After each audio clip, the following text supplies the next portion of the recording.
Hello दोस्तों, मेरा नाम है अंशु और आज मैं आप सभी के साथ अपना MTS का DV एक्सपीरियंस शेयर करने वाली हूँ।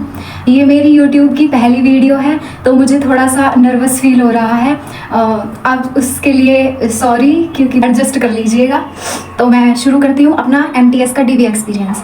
मेरा जो सिलेक्शन है वो MTS एग्जामिनेशन 2022 से हुआ है, जो अभी हुआ था मई 2023 में।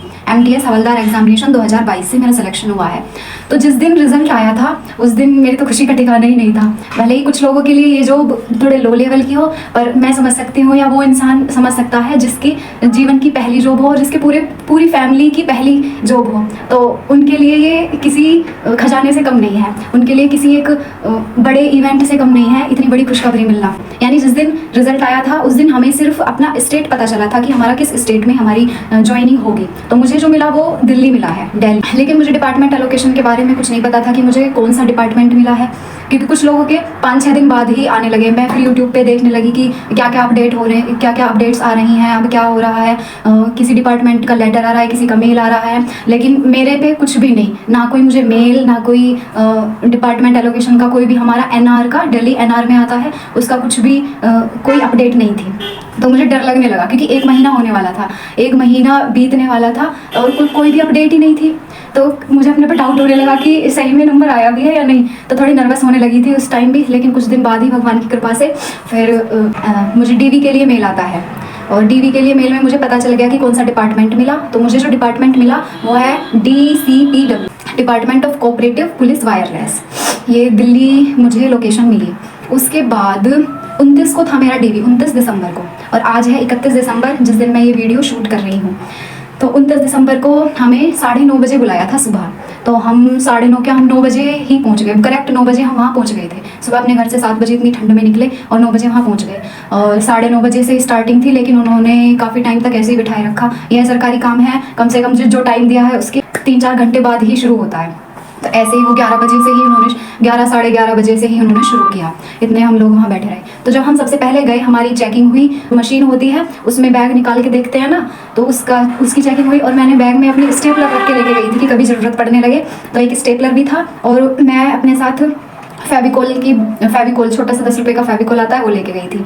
तो उन्होंने जो मशीन में चेक कर रहे थे उन्होंने देखा कि ये आप चाकू लेके आई हो। उन्होंने बोला मुझसे, मैं एकदम चौंक गई, चाकू? तो मैंने कहा नहीं तो मैं चाकू क्यों लाऊंगी। तो उन्होंने कहा मुझे तो इसमें दिख रहा है चाकू। मैंने कहा आप चेक कर लो। तो उन्होंने फिर से सही से देखा उस मशीन में। उन्होंने कहा ये स्टेपलर है क्या? हाँ जी स्टेपलर लेकर आई हूँ। अच्छा तो ये स्टेपलर ले जाओ। और वहाँ बैग चेकिंग के बाद उन्होंने हमें साइड में ही एक रूम था ग्राउंड फ्लोर पे, वहीं बिठा दिया कि यहाँ से पहले पास बनवाओ। तो हमारी एंट्री हुई, पहले हमारा पास बना और मेरे साथ मेरे पापा गए थे तो उनका भी फ़ोटो खिंचा। जो जिसके साथ आए हैं उनका सभी एंट्री हुई थी। उसके बाद हम गए 7th फ्लोर पे। 7th फ्लोर पे हम बहुत टाइम तक ऐसे ही बैठे रहे। वहाँ पे 10 लोगों को बुलाया गया था, 10 में से सिर्फ 7 ही आए। 10 लोगों का DV था, उसमें से 7 ही आए थे। तो कम से कम 2-3 घंटे बैठने के बाद 11:30 बजे आते हैं जो DV लेने वाले थे सर। एक एक करके सबको बुलाते हैं। सबसे पहले वो 2 फॉर्म देते हैं।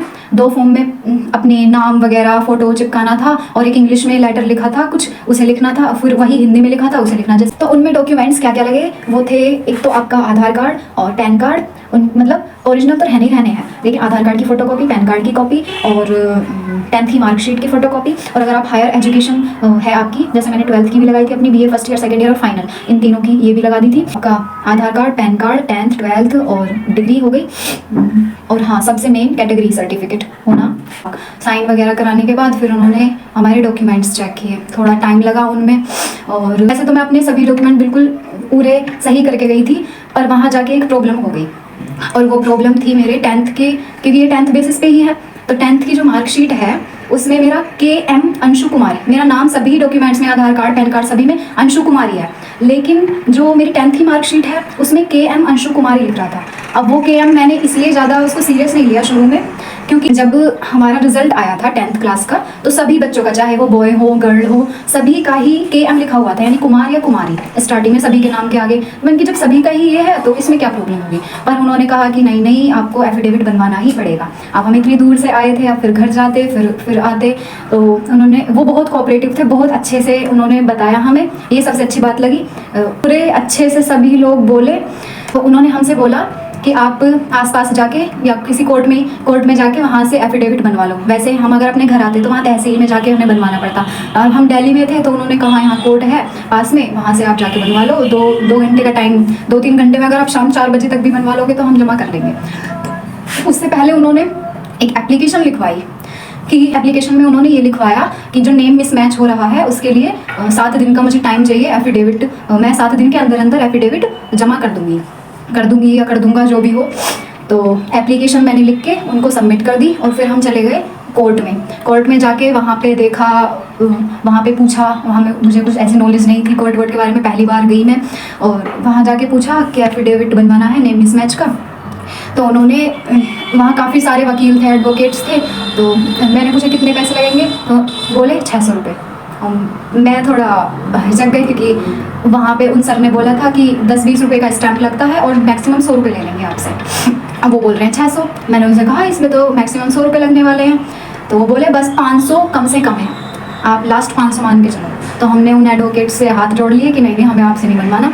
हम फिर काफ़ी लोगों के पास गए, पूछा। एक ने बताया कि जो टाइपिंग करते हैं ना, टाइपर जो होते हैं उनके पास जाओ, वो भी एडवोकेट थे। हम उनके पास गए, उनसे कहा हमने, तो उन्होंने 150 रुपये में हमें ये सारा काम करके दे दिया। और फिर हम आ गए वापस उन सर के पास, उनको हमने अपना एफिडेविट जमा किया और फिर हम अपने घर आ गए। यही थी, इतना ही हुआ था मेरा डीवी में। ज़्यादा कुछ दिक्कत नहीं आई। बस अगर आपके 10th क्लास के नाम में कुछ भी प्रॉब्लम हो थोड़ा सा भी, तो उसके लिए एफिडेविट चाहिएगा ही चाहिएगा। ये मत सोच के रहो कि ऐसे ही काम चल जाएगा। उसके बाद मैंने उनसे ये भी पूछा था वहाँ पे कि अब इसके बाद क्या प्रोसेस होने वाला है, क्योंकि मैं ये सोच कर गई थी वहीं अटेस्टेशन फॉर्म मिलेगा, पर मुझे कोई अटेस्टेशन फॉर्म नहीं दिया गया वहाँ। तो उन्होंने बोला इसके बाद आपके घर अटेस्टेशन फॉर्म आएगा, उसको आपको फिल करना है। और जो आप उसमें फिल करोगे उसके बाद पुलिस वेरिफिकेशन होगी, मेडिकल वगैरह सब बनवाना पड़ेगा। अभी तो फिलहाल नहीं आया है, जब आएगा मैं उसके बारे में भी आपको अपडेट दूंगी और तब मेरी ज्वाइनिंग होगी। ये कह रहे थे 2-2.5 महीने के अंदर हो जाएगी। तो ये था मेरा डीवी एक्सपीरियंस MTS का। और कैसी लगी आपको मेरी वीडियो, कमेंट ज़रूर कीजिएगा। थोड़ी सी नर्वस फील हुई है मुझे, पहली वीडियो, कोई नहीं, धीरे धीरे ही सीखेंगे, धीरे धीरे बोलना आएगा मुझे। Thank you very much. Okay bye.